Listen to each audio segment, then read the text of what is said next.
Before we begin, subscribe to the channel to support War Archive and tell me in the comments where you are watching from. Before I can tell you what happened on that October night, you need to understand one thing. I am not a conspiracy theorist. I never was. I am a technician. A man of data, numbers, patterns. Someone who trusts what can be measured, recorded, and proven. But after 9 years of tracking unidentified objects in the Nellis Test Range, after cataloging more than 2,847 aerial anomalies, and after that night when the signal finally spoke to me, well, now I know that some truths are so disturbing that data alone cannot capture them. My name is Dr. Marcus Chen. I am 44 years old, and I spent the last 9 years of my life as a senior tracking systems analyst for a defense contractor operating in the Nevada Test and Training Complex, what most people know as Area 51 and its surroundings. I didn't work directly at Area 51. I worked at a smaller, lesser-known facility located 50 miles north in the Groom Mountains. A facility so secret it doesn't even appear on commercial satellite images. The kind of place where you sign confidentiality documents so heavy that even your nightmares are classified.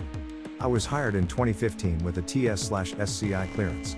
My job was simple: monitor state-of-the-art radar systems, track aerial objects in the vast Nevada desert, and catalog anything that didn't behave according to known physics. They told me I would be tracking experimental planes, hypersonic drones, classified technology decades ahead of what the public knew. And for the first 2 years, that's exactly what I did. The facility where I worked was called Remote Monitoring Station 7, or simply RMS 7.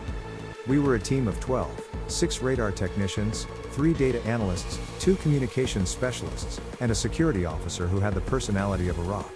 Our equipment was absurdly advanced.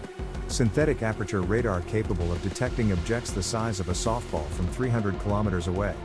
Infrared tracking systems that could pick up thermal signatures through clouds. Experimental quantum sensors that, well, even today I don't fully understand how they work, but I can tell you they saw things no other system could see. And things appeared frequently. In the first years, I recorded maybe 3 to 5 anomalies per month. Objects that moved too fast. That made impossible turns. That simply disappeared from one point and reappeared in another, instantly. My supervisor, Colonel Hartwig, always had an explanation. System glitch, he would say. Atmospheric interference. Satellite reflections. Or my favorite, you didn't see what you think you saw, Chen. Review the data. But I always reviewed it. And the data always said the same thing. Whatever we were tracking was not conventional. It was in the third year that things changed. Until then, the anomalies were random. Unpredictable. But in March 2018, I started to notice something: time patterns. The detections always happened in the same time windows, 2:17 to 2:34 in the morning, on Tuesdays and Thursdays. With Swiss watch precision. And even stranger, the objects seemed to be orbiting. Not around the Earth. Orbiting specific points in the desert. 3 different locations, forming a perfect triangle when you plotted the coordinates on a map. I took this to Hartwig. He looked at my data for maybe 30 seconds before closing the file. You're seeing patterns where none exist, Chen. It's confirmation bias. Get back to work. But I knew it wasn't bias. So I started doing something that technically violated the rules. I began keeping copies of the data. Not on the classified network, that would be professional suicide. But on paper. Coded notes in personal notebooks that I took home every night. For 6 months, I documented everything. The dates. The coordinates. The speeds. The trajectories. And the more I compiled, the clearer it became. Something was visiting those 3 points in the desert with mechanical regularity. In September 2019, something happened that changed everything. It was a Thursday, 2:23 a.m. I was alone in the control room. The systems were quiet, except for the familiar hum of the servers. Then, suddenly, all 3 points lit up simultaneously. They weren't just radar returns. Every system detected something at the same time. Radar, infrared, quantum sensors, even the seismic microphones installed in the ground. 3 objects, one at each location of the triangle, appearing out of nowhere. My heart raced. I started recording everything, my fingers flying across the keyboard to capture every bit of data. The signatures were unlike anything I had ever seen. Electromagnetic energy pulsing at frequencies our equipment could barely register. And then it happened. One of the screens, the one showing frequency spectrum analysis, began to display something impossible. The electromagnetic pulses were not random. They were modulated. Organized. Like code. Not binary code. Something more complex. But definitely structured. Definitely intentional. It was communication. I spent the entire night analyzing that data.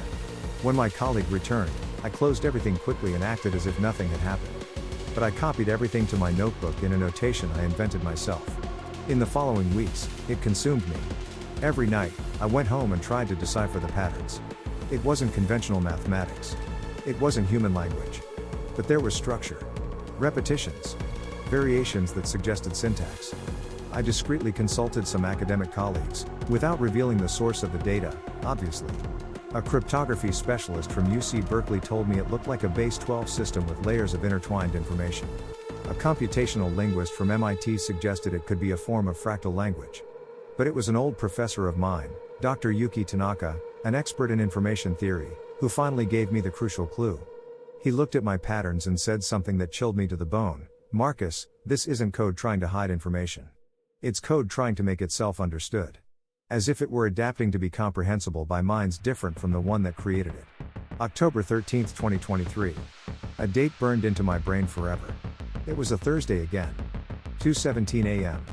I was on the night shift alone. I had swapped specifically to have access without witnesses. Because in the last few weeks, the patterns had changed. They had become more frequent. More intense. As if something knew I was paying attention. When the signals appeared that night, they were different. Stronger. The 3 points of the triangle glowed intensely across all frequencies simultaneously. And then something new happened. A fourth signal appeared. Not in the desert. Exactly where I was. Directly above the RMS-7 facility. Every security system triggered at once. Red lights flashing. Alarms screaming. But it wasn't a perimeter breach. It was as if something were probing. Testing our systems. Reading our defenses. And then I heard a sound that shouldn't be possible. Speakers that were turned off began to emit noise. Not static. Something structured. Those same electromagnetic patterns I had studied for years, but now converted into audible sound. And in the middle of that noise, words. Or something like words. Fragments of synthesized voice, distorted, as if it were being constructed in real time from our own communication systems. Watching. Years. You. Understood. Message. My blood froze. Preparation. Change. You. Choice. Time. Running out. And then, as abruptly as it began, everything stopped. The signals disappeared. The systems returned to normal. Total silence. Except for a single screen in front of me. The data analysis one. Where a message had appeared in plain text, in perfect English. Thank you for listening. The door opens in 90 days. Choose wisely. And underneath, coordinates. The 3 points of the triangle. I copied everything that night. Every byte. Every record. And the next day, I resigned. Hartwick didn't take it well. There were interrogations. Investigations. Veiled threats about security violations. But I had been careful. Technically, I hadn't broken any rules. That was 8 weeks ago. The 90 days mentioned in the message end in 6 days. I don't know what is going to happen. I don't know if door is literal or metaphorical. I don't know if I should be terrified or hopeful. But I know that for 9 years, something watched us. It learned our language. It adapted to communicate with us. And now it is giving us a choice. I am recording this and distributing copies to safe places. If something happens to me, if I disappear, this information needs to reach the public. Because if they are coming, and I believe they are, then humanity deserves to know. It deserves to be prepared. It deserves to choose. The signal spoke. The message was clear. Now it only remains to wait and see if we were listening. Dr. Marcus Chen. October 31, 2023. Location, unknown. If this message reached you, share it. Time is running out.